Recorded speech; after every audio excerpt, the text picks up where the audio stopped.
Hey y'all, welcome to Style Your Spirit. I'm Toan. It's like Antoine without the An, so it's Toan.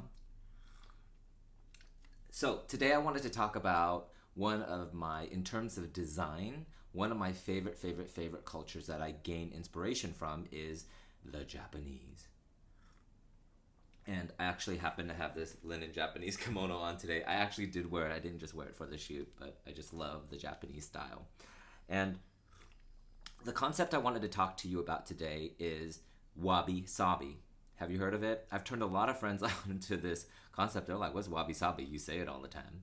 But essentially, Wabi Sabi is this ancient Japanese philosophy of finding the perfect in the imperfect.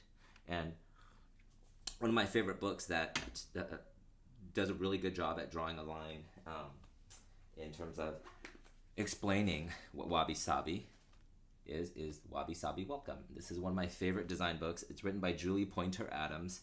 And she writes in the book, the concept of Wabi Sabi is deeply rooted in Japan. Though you won't find the term in the dictionary there, and even many Japanese people find it very difficult to describe. So she tried to describe it as Wabi means something like simplicity, humility, and living in tune with nature. Sabi, on the other hand, refers to what happens with the passage of time. It's about the transience and the beauty of the authenticity that happens with age. And I love bringing the concept of wabi sabi in my home. As you can see, there are a lot of natural things. There are plants. I love soy candles. There are a lot of linen and kind of wool or essences of like alpaca and natural things like even the brass ring I'm wearing.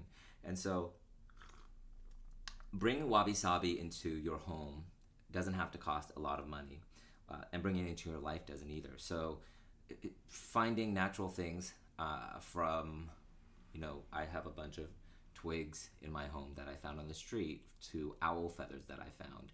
It's whatever that thing is that shows you that, brings you back to the present moment and puts you back in the flow is wabi sabi. Even I love going to a good thrift store and buying and drinking out of beautiful teacups and saucers. And even this English, you can see this English teacup and saucer has cracks in them. But I don't care. I think that's beautiful. And in Japan, actually, with the pottery that they have, when something cracks or breaks, sometimes they will seal it with gold glue just to show how perfectly imperfect it is. So when I have people over, I do a lot of dinner parties. I love tablescapes and setting up the table. What I like to do is try to be in the flow, because it could be hectic if you don't entertain a lot and you have like a bunch of people coming over, right? But say if you set the table for 6 people and they bring an additional person, instead of getting all uptight about it, be in the flow. It is what it is. Set another place setting. It's all good. Maybe it's somebody I'm sure it's somebody that you were supposed to meet to help you along this journey in life. So whether it is entertaining, decor, or your spiritual life, somebody honking at you because they're in a rush and you let them go, which has happened to me, send them love, be wabi-sabi about it.